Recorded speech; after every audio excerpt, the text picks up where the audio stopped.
Good morning students. अपना chapter है बेटा, नेक्स्ट चैप्टर शुरू कर रहे हैं इलैक्ट्रोमैग्नैटिक इंडक्शन। इलैक्ट्रोमैग्नैटिक इंडक्शन च थोड़ा बिल्कुल पहला टॉपिक है इलैक्ट्रोमैग्नैटिक इंडक्शन की हुंदा। What is electromagnetic induction. देखो अपना पिछला जिहड़ा समैसटर सी वो सारा समैसटर सी based upon electricity. Second part जिहड़ा आपां सैकेंड समैसटर च पढ़ रहे हैं that is based upon magnetism. Clear है। देखो जिस तरह इलैक्ट्रिक फील्ड का सोर्स मैगनैटिक फील्ड है, उस तरह मैगनैटिक फील्ड का सोर्स इलैक्ट्रिक फील्ड है। मतलब ये एक दूजे को कॉम्पलीमेंट करते हैं। अगर एक चेंज होंदा तो दूजा जनरेट होगा, दूसरा चेंज हो रहा है तो पहला जनरेट होगा। मतलब दोनों ही एक दूजे के सोर्स ने। तो इलैक्ट्रोमैग्नैटिक इंडक्शन एक मैथड है जिहड़ा सानू ये दसदा है कि करंट का जिहड़ा सोर्स है वो मैगनैटिक फील्ड भी हो सकता है। करंट का सोर्स मैगनैटिक फील्ड भी हो सकता है। सिर्फ चार्ज ही करंट का सोर्स नहीं है। अगर किसी पॉइंट पे मैगनैटिक फ्लक्स चेंज हो रहा है तो मैगनैटिक फ्लक्स भी करंट है जिहड़ा प्रोड्यूस कर सकता है। तो इलैक्ट्रोमैग्नैटिक इंडक्शन को जस्टिफाई करने के लिए एक सिंपल जा एक्सपैरीमेंट किया जाता है। वो एक्सपैरीमेंट की है कि थोड़े को सपोज करो एक लूप है, वो लूप के नाल गलवैनोमीटर अटैच है। गलवैनोमीटर की बेटा मैं तुहानूं दसदा, हो सकता कि तुहाडे चों बहुत ने गलवैनोमीटर देखा भी ना होए लैब्स दे विच। तां गलवैनोमीटर जिहड़ा है, गलवैनोमीटर की जिहड़ी नीडल है वो सेंटर च हुंदी है। सेंटर च मतलब कि उहदा एक स्केल राइट साइड एक लैफ्ट साइड, ठीक है, दोनों साइड ते स्केल हुंदे ने। तो नीडल जिहड़ी है वो डायरैक्शन चेंज करती है अपनी according to the direction of current. Clear है। तो इत्थे एक गलवैनोमीटर अटैच है, आ एक मैगनेट ले लिया। अगर असी इस मैगनेट को इनसाइड आउटसाइड करते हैं, अगर सपोज करो इनिशियली इनसाइड लैके जा रहे हैं तो गलवैनोमीटर डिफ्लैक्शन देगा। वो डिफ्लैक्शन एक पर्टिकुलर डायरैक्शन च देगा, either it is in this side और इन दिस साइड। आप अगे एक्सप्लेन करांगे, ठीक है। पर जे तुसी इसे मैगनेट नूं पिछे खिंचोगे, इसे मैगनेट नूं तुसी पिछे ले आओ तो ये ऑपोजिट डायरैक्शन च डिफ्लैक्शन देगा। दैट मीनस कि इत्थे करंट है, क्योंकि गलवैनोमीटर का की काम है, गलवैनोमीटर का काम है करंट की मैजरमेंट करना। इत्थे गलवैनोमीटर ने डिफ्लैक्शन दी, उहदे नाल तां कोई बैटरी कोई सैल कुछ भी नहीं लग्या हुआ, सिर्फ एक लूप लगी हुई है। ਇਹਦਾ मतलब ये है कि उरे ਜਿਹੜਾ ਇਹ मैगनैटिक फ्लक्स चेंज हो रहा है कि तुसी मैगनेट ਨੂੰ इनवर्ड या आउटवर्ड लेके जा रहे हो। इन दैट केस ये आपां नूं डायरैक्शन इंडिकेट कर रहा है, मतलब कोई ना कोई करंट की आपां नूं वैल्यू दे रहा है। ये जिहड़ा करंट हुण सर्किट च प्रोड्यूस होगा, इस करंट नूं आपां बोलदे आ इंड्यूस्ड करंट। की बोलते हैं? Induced current. क्लीयर है। हुण करंट का जिहड़ा सोर्स हुंदा है, current we know that source of current in any circuit is electromagnetic force, ठीक है। तो फोर्स में आप बोलेंगे इलैक्ट्रोमैग्नैटिक फोर्स। मतलब that induce current in the circuit is due to the presence of an EMF in the circuit. ये कहना मतलब सर्किट दे विच कोई ना कोई EMF जिहड़ी है इलैक्ट्रोमोटिव फोर्स प्रेजेंट है जिन्हें करंट नूं जनरेट किया। क्लीयर है। पर इत्थे एक चीज़ होर ध्यान रखने वाली है कि अगर ये मैगनेट स्टिल कंडीशन च पे है, स्टिल मतलब ये स्टैटिक कंडीशन च पे है, असी इनू इनसाइड आउटसाइड नहीं मूव कर रहे, इन दैट केस इन्हें कोई करंट जनरेट नहीं करना। ਇਹਦਾ मतलब ये है कि इत्थे चेंजिंग मैगनैटिक फ्लक्स, कला मैगनैटिक फ्लक्स नहीं, चेंजिंग मैगनैटिक फ्लक्स जिहड़ा कि चेंज हो रहा है। देखो जिमें जिमें असीं मैगनेट नूं इनवर्ड लैके जावांगे, ओबवियस है कि इस लूप के लिए फ्लक्स है जिहड़ी उहदी वैल्यू इनक्रीज़ होएगी। उस तरह जैसे इनू बैक लैके जा रहे हैं तो की होगी, डिक्रीज़ होगी। ਇਹਦਾ मतलब इत्थे changing magnetic flux give rise to induce currents in the circuit. Clear है। इसे बेस ते फैराडेज ने अपने लॉ दिते, the laws of electromagnetic induction. इन्हां दे दो लॉज ने। देखो फर्स्ट लॉ की है, फर्स्ट लॉ की दसदा है कि whenever the flux linked with the circuit changes, भी जदों फ्लक्स चेंज होगा EMF is induced in the circuit, EMF produce होगी। The magnitude of induced EMF is directly proportional to rate of change of flux. हुण induced EMF किन्नी produce हो रही है, वो प्रोपोर्शनल च करंट कितना प्रोड्यूस हो रहा है, वो सारा किस चीज़ पर डिपेंड करता है, वो डिपेंड करता है कि इत्थे फ्लक्स है जिहड़ा वो किस प्रपोर्शन दे विच चेंज हो रहा है। क्लीयर है। तो फर्स्ट ला क्लीयर है कि जदों भी मैगनैटिक फ्लक्स किसी सर्किट के नाल अगर लिंक्ड है, अगर वो चेंज होंदा है तो उत्थे इंड्यूस करंट प्रोड्यूस होगा, दैट मीनस इंड्यूस्ड EMF प्रोड्यूस होगी। हुण वो कितनी प्रोड्यूस होगी वो डिपेंड करता है कि उत्थे फ्लक्स किस अमाउंट दे विच चेंज हो रहा है। क्लीयर है। सैकेंड है सैकेंड की है डायरैक्शन ऑफ इंड्यूस्ड EMF, भी जिहड़ी इंड्यूस्ड EMF प्रोड्यूस हो रही है such as to pose the cause responsible for changing the magnetic flux. ये कहते जी इंड्यूस्ड EMF प्रोड्यूस हो रही है वो डायरैक्शन की होगी, वो डायरैक्शन उन्होंने प्रोड्यूस करने वाले कॉज दे ओपोजिट होगी। क्लीयर है। तो सैकेंड लॉ के according induced EMF is equal to negative of rate of change of flux. यदा रीज़न की है, यदा रीज़न देखो बेटा ये है कि जदों इंड्यूस्ड करंट प्रोड्यूस होणगे सर्किट दे विच, क्योंकि मैगनैटिक फ्लक्स चेंज हो रहा है, जदों मैगनैटिक फ्लक्स चेंज हो रहा है, मैगनैटिक फ्लक्स चेंज हो रहा है, इट चेंजिस, तो आप बोलते हैं कि इंड्यूस्ड करंट प्रोड्यूस हो रहे हैं।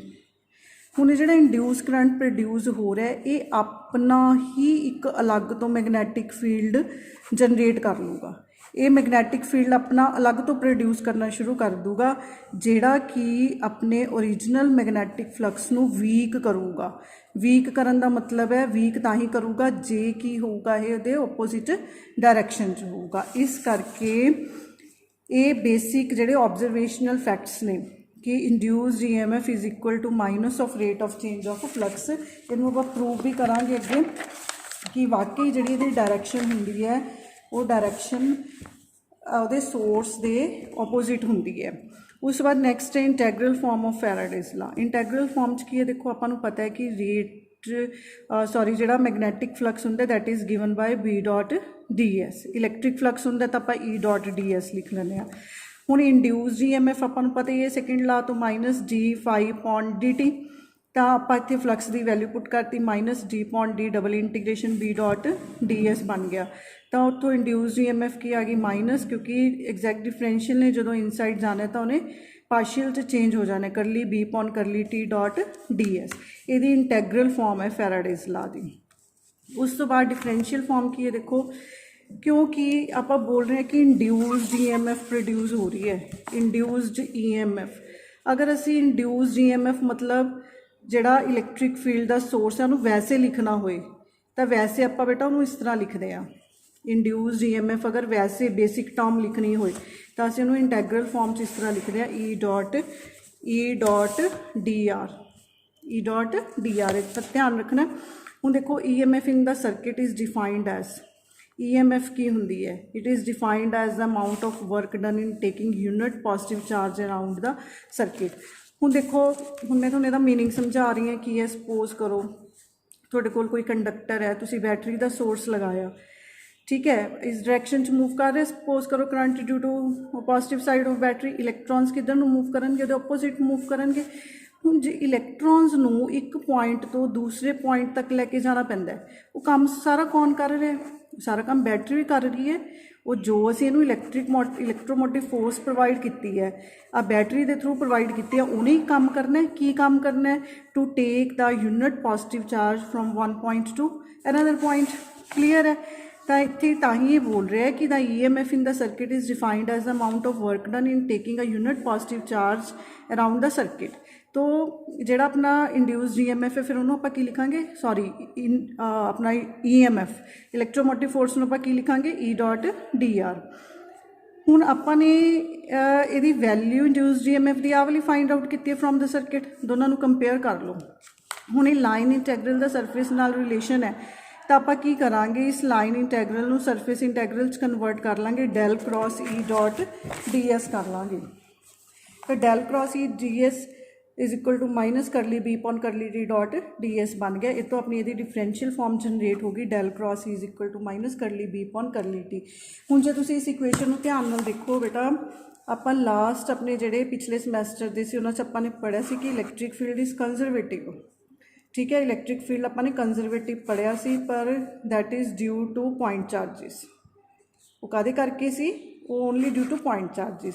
पर इत्थे इक्वेशन अपने कोल डिफरेंट है, इत्थे की है चेंजिंग मैगनैटिक फील्ड है, changing magnetic field give rise to electric field.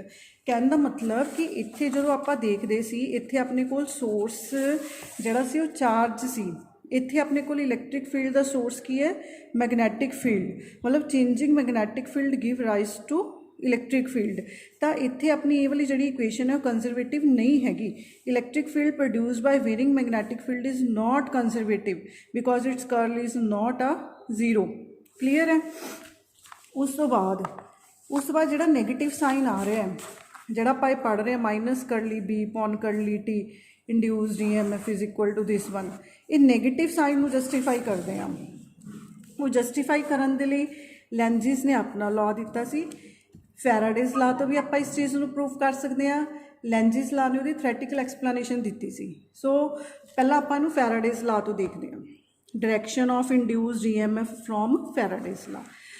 ਹੁਣ ਦੇਖੋ ਇਹਦੇ 'ਚ ਨੇ ਕੀ ਕੀਤਾ ਹੈ ਕਿ XY ਪਲੇਨ 'ਚ ਇੱਕ ਏਰੀਆ ਚੂਜ਼ ਕਰ ਲਿਆ। XY ਪਲੇਨ 'ਚ ਇੱਕ ਏਰੀਆ ਚੂਜ਼ ਕਰ ਲਿਆ, ਦਿਸ ਸਮॉल ਏਰੀਆ।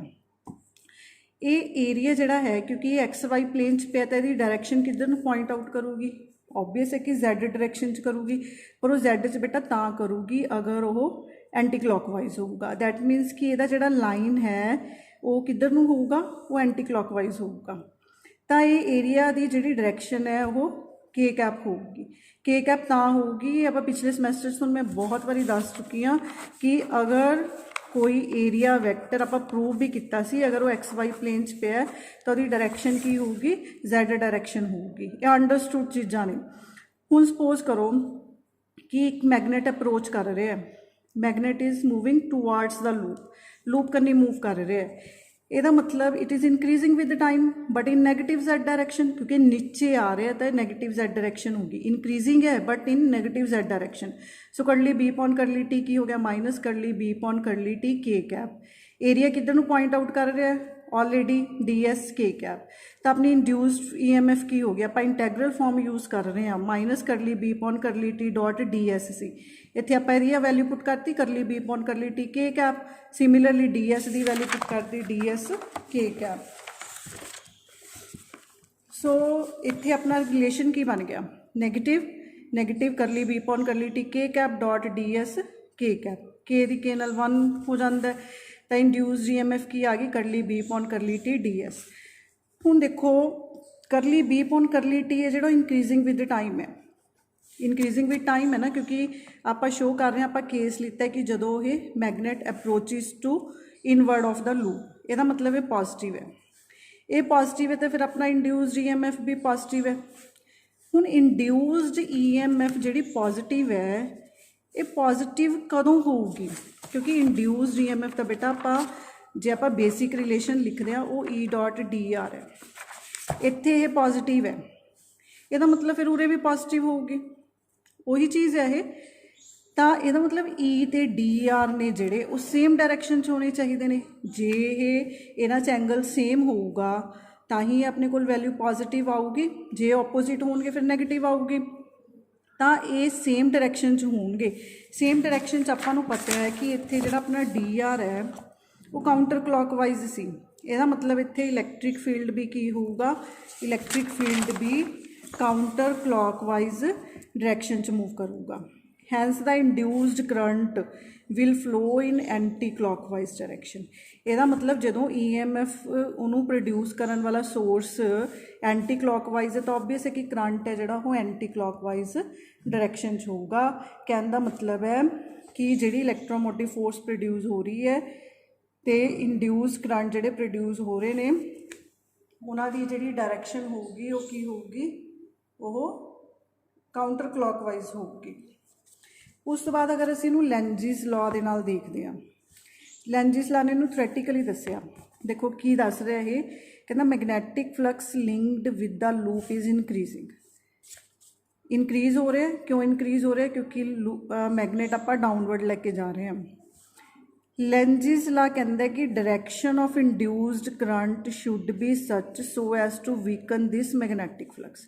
ਕਿਉਂਕਿ ਇਹ ਤਾਂ ਆਪਾਂ ਨੂੰ ਇਹ ਕਹਿ ਰਿਹਾ ਕਿ ਇੰਡਿਊਸਡ EMF ਜਿਹੜੀ ਪ੍ਰੋਡਿਊਸ ਹੋ ਰਹੀ ਹੈ that must B minus d5/dt, ਵੀ ਉਹ ਇਸ ਤਰ੍ਹਾਂ ਪ੍ਰੋਡਿਊਸ ਹੋਣੀ ਚਾਹੀਦੀ ਹੈ ਕਿ ਉਹ ਤੁਹਾਡੇ ਜਿਹੜਾ ਫੀਲਡ ਹੈ, ਜਿਹੜਾ ਤੁਹਾਡਾ ਫਲਕਸ ਹੈ ਉਹਨੂੰ ਵੀਕ ਕਰੇ, ਕਿਉਂਕਿ ਨੈਗੇਟਿਵ ਦਾ ਮਤਲਬ ਹੈ ਵੀਕ ਕਰੇ।